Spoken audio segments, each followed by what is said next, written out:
Auzubillahiminash-shaytanir-rajim. Bismillahir-rahmanir-rahim. Viewers, I am Mr. Saidullah Khan. Today we will learn the rule number 5 of comma. आज हम comma का rule number 5 पढ़ेंगे. The comma with non-essential words, phrases and clauses. कुछ non-essential words होते हैं, phrase होते हैं और clauses होते हैं. उनके बाद हम comma use करते हैं. देखिए कैसे. Separate with a comma any non-essential words or groups of words from the rest of the sentence. Comma के साथ सेपरेट करते हैं हम उस वर्ड्स को, ग्रुप ऑफ वर्ड्स को रेस्ट ऑफ द सेंटेंस से. फॉर एग्जाम्पल, अभी इसमें एग्जाम्पल आ रही है, आप देखिएगा गौर से. सेपरेट इंटरप्टर, ठीक है ना. सेपरेट इंटरप्टर वर्ड्स लाइक, अब वो कौन कौन से वर्ड हैं जो इंटरप्टर हैं, मतलब वो इंटरप्ट करते हैं. Like however, nevertheless, yes, no, of course, from the rest of the sentence. इनको सेंटेंस से रेस्ट ऑफ द सेंटेंस यानी बाकी जुमलों से अलहदा करने के लिए कॉमा लगाते हैं. एग्जाम्पल देखिए, बॉक्स नंबर 1 में गौर से देखिएगा example. The man forgot, the man forgot के बाद देखिए कॉमा. however, ये नॉन एसेंशियल वर्ड है, इसके बाद comma. where he had placed his keys. Okay, the man forgot, however means where he had placed the keys. अब देखिए however से पहले और however के बाद कॉमा लगा हुआ है. however नॉन एसेंशियल वर्ड है. अब देखिए इसको यूँ भी लिखा जा सकता है, however नॉन एसेंशियल वर्ड शुरू में comma. the man forgot where he has placed his keys. दोनों तर्ज पे लिखा जाता है, दोनों सही हैं, लेकिन देखें आप हाउ एवर के बाद कॉमा है, नॉन एसेंशियल वर्ड. अब इसमें द मैन फॉरगॉट के बाद कॉमा नहीं है, क्योंकि आगे जो है वेयर वो खुद एज ए कंजंक्शंस के तौर पर आ रहा है, इसलिए अब हम इसमें कॉमा नहीं लगाएंगे. और याद है आपको, मैंने बताया था जब कंपाउंड सेंटेंस थे तो उसमें दोनों में कॉमा लग रहा था, एंड के बाद भी, सो के बाद भी, बट के बाद भी. बट से पहले, एंड के एंड से पहले और सो से पहले, क्योंकि वो दोनों एक ही कैटेगरी के क्लॉज थे, ठीक है, इसलिए. नाउ नेक्स्ट, सेपरेट आ नेम रीनेमर. सेपरेट आ रीनेमर मीन्स एन एपोजिटिव, जिसे हम एन एपोजिटिव कहते हैं, रीनेम करें किसी को. The rest of the sentence with a comma, तो उसके बाद भी हम कॉमा लगाते हैं, यानी एपोजिटिव फ्रेज हो, एपोजिटिव क्लोज हो, उसके बाद भी हम क्या लगाते हैं, कॉमा. ये एपोजिटिव फ्रेज क्या होता है, ये चीज़ क्या है, ये पहले मैं अपने लेक्चर में दे चुका हूँ. आप फ्रेजेस का लेक्चर देखिएगा, उसमें मेरी ये काइंड्स ऑफ फ्रेजेस में मौजूद है, ठीक है. काइंड्स ऑफ क्लोजेस में भी मौजूद है. और से उस लेक्चर को देखिए, यूट्यूब पे मैंने दिया हुआ है, ठीक है ना. आप उसमें इंशाल्लाह देख लीजिएगा, आपको समझ आ जाएगा, ठीक है. नाउ नेक्स्ट, फिर देखें इसमें example. Mister John's the foreman at the plant. The foreman at the plant कौन है, मिस्टर जॉन. मिस्टर जॉन को रीनेम किया, आगे मजीद एक्सप्लेन किया. तो अब देखिए मिस्टर जॉन के बाद भी कॉमा और फोरमैन एट द प्लांट के बाद भी कॉमा. इज़ ऑन वेकेशन, तो अब देखिए अपोजिटिव फ्रेज है, देखिए रीनेम किया मिस्टर जॉन को, इसलिए इसके बाद भी कॉमा लगेगा. तो अपोजिटिव फ्रेज क्या है, the foreman at the plant. ये पूरा मिस्टर जॉन को डिफाइन करा, इसलिए अब ये अपोजिटिव फ्रेज है. Next, separate adjective phrases from the essential part of a sentence. Essential part of a sentence adjective phrase को अगर अलग करना हो तो कॉमा लगाते हैं. For example, an adjective describes और लिमिट्स अ नाउन. एक एडजेक्टिव डिस्क्राइब करता है या लिमिट्स बताता है नाउन की. जैसे suppose, Mary Roberts comma calling out John's name.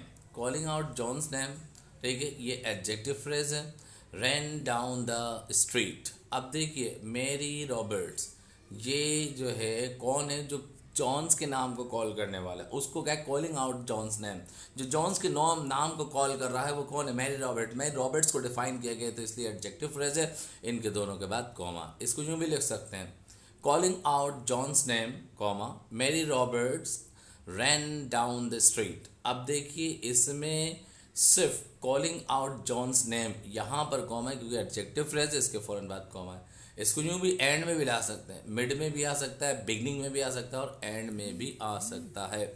अब देखिए इसमें Mary Roberts ran down the street calling out John's name. अब कॉलिंग आउट जॉन्स नेम, इसमें देखिए इसमें स्ट्रीट के बाद down the street, Mary Roberts ran down the street, इसके बाद कॉमा है, आखिर में क्योंकि कंप्लीट एडजेक्टिव फ्रेज, उससे बाद फुल स्टॉप है। नेक्स्ट है amazed at the noise, amazed at the noise, comma, Mary Roberts ran down the street। अब ये एडजेक्टिव फ्रेज है पूरा, ठीक है, ये भी एडजेक्टिव फ्रेज है, amazed at the noise। इसके बाद देखिए कॉमा, इसलिए एडजेक्टिव फ्रेज को भी अलग करने के लिए कॉमा लगाते हैं। नेक्स्ट, इसको बड़े गौर से पढ़िएगा, इतना बड़ा जो मैंने आपको ये डिटेल दी है, इसके बारे में पढ़ना बहुत ज़रूरी है, गौर से पढ़िए, सुनिए और समझिए। इन केस, इन यहाँ कहते हैं इन ईच इंस्टेंस अबव, अभी जो हमने एग्जाम्पल दी ऊपर, Mary Roberts ran down the street, ये वाला जो सेंटेंस है पूरा comprises the essential part of the sentences, ये essential part of a sentence को कंप्राइज कर रहा है। The adjective phrases are non essential and should be separated from the rest of the sentence with commas, इसलिए commas से इसको अलग किया गया। Number next, form separate non-essential adjective clause from the rest of the sentences. There are two kinds of adjective clauses. Number one that is needed for the sentences to be complete. एक तो वो होते हैं जो essential होते हैं, sentence को complete करने के लिए ज़रूरी होते हैं। एक होते हैं नॉन एसेंशियल, जो not needed sentence to be completed, ठीक है। अब देखिए, अब इसमें आ रहा है the essential adjective clause should not be separated from the sentence with commas. Essential जो होंगे उनको हम सेंटेंस में विद कॉमा से अलग नहीं कर सकते, कॉमा नहीं लगेगा, ठीक है।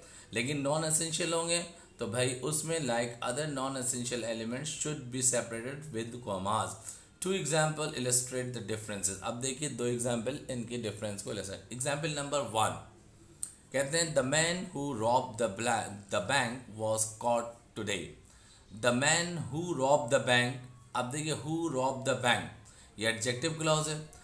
इस एग्जाम्पल को गौर से देखिए, उन्होंने लिखा है if we remove the adjective clause, अगर हम ये एडजेक्टिव क्लॉज रिमूव कर दें, द यहाँ से हु रॉब द बैंक, ये पूरा एडजेक्टिव, इसको अगर हम रिमूव कर दें, कहते हैं हु रॉब द बैंक, जवाब आ रहा है the sentence reads.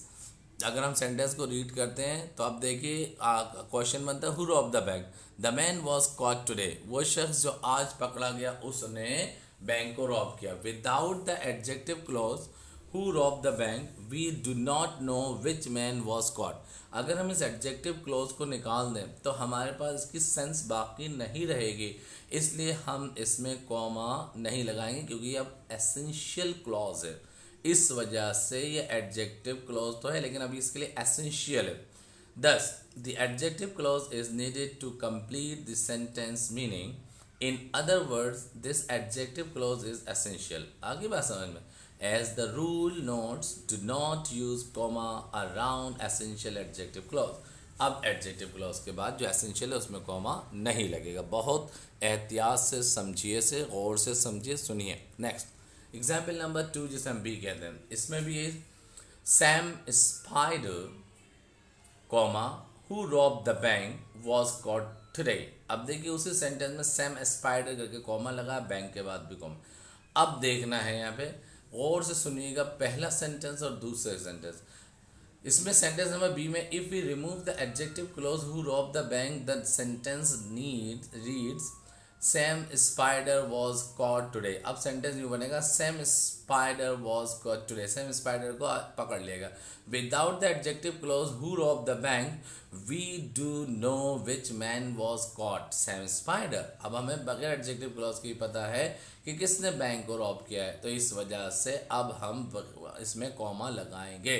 10 the adjective clause is not needed to complete the sentence meaning. इस एडजेक्टिव क्लॉज की ज़रूरत नहीं है वरना सेंटेंस की मीनिंग खुद ब खुद भी कंप्लीट है। इन other words this clause is essential, ये अगर हम कह सकते हैं ये क्लॉज नॉन एसेंशियल है, ठीक है। अब नॉन एसेंशियल के लिए कॉमा लगाना पड़ता है। Following rules you should separate this adjective clause from the rest of the sentence. अब देखिए हम इस रूल को अगर फॉलो करें तो हम इसको यूँ मेंशन कर सकते हैं। अंडरस्टूड। नेक्स्ट अब देखिए Sam Spider who rob the bank was caught today.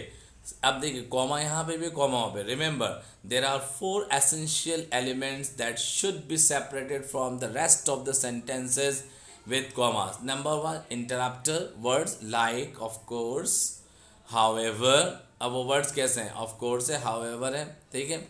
Remember, देखिए अपोजिटिव कहते हैं रीनेमर्स के बाद भी कॉमा लगता है, अपोजिटिव लगता है। Non essential adjective clause phrases के बाद भी, नॉन एसेंशियल एडजेक्टिव के बाद भी, 4 चीज़ें याद रखें, इसके बाद भी हम कॉमा लगाते हैं। नेक्स्ट, अब एक्सरसाइज नंबर 5। आप जानते हैं मैं हर उसमें एक्सरसाइज भी आपसे करवाता हूँ। अब देखें इसमें एक्सरसाइज भी आएगी। Recognising the thief, the police man arrested him immediately. अब recognising the thief, the police man arrested him थी इमीडिएटली। अब देखें इसमें कैसे करेक्शन होगी, खुद ही देख लीजिए। ये देखिएगा, रिकग्नाइजिंग द थीफ, ये पूरा एक recognising the thief adjective clause है और फ्रेज है। अब देखिए, the police man arrested him immediately, इसलिए इसको सेपरेट किया जाए। अगर इसको हटाया जाए तो फिर मीनिंग क्लियर नहीं है, इसलिए यहाँ पे हमने कॉमा लगाया। Next, number 2, alias Moxley, a famous trial lawyer, will represent Miss Tishnam. इसमें देखिए एलियस मॉक्सले, अब इसका जो है ना एलियस मॉक्सले को मजीद डिफाइन किया गया आगे, तो ये क्या है, positive. A famous trial lawyer, a famous trial lawyer कौन है भाई, मॉक्सले है ना। तो अब इसी को डिफाइन किया गया, इसलिए अपोजिटिव फ्रेज है, इसलिए इसमें कॉमा लगा है। Next, number 3, Mary realising her bad situation tried to convince her boss to give her a raise. अब इसमें देखते हैं, Mary comma realising her bad situation, इसके बाद कॉमा टू, देखिए try to convince her boss to give her noise, तो यहाँ पे भी कॉमा। नेक्स्ट, नंबर 4, बीज फॉर एग्जाम्पल हैव 4 विंग्स।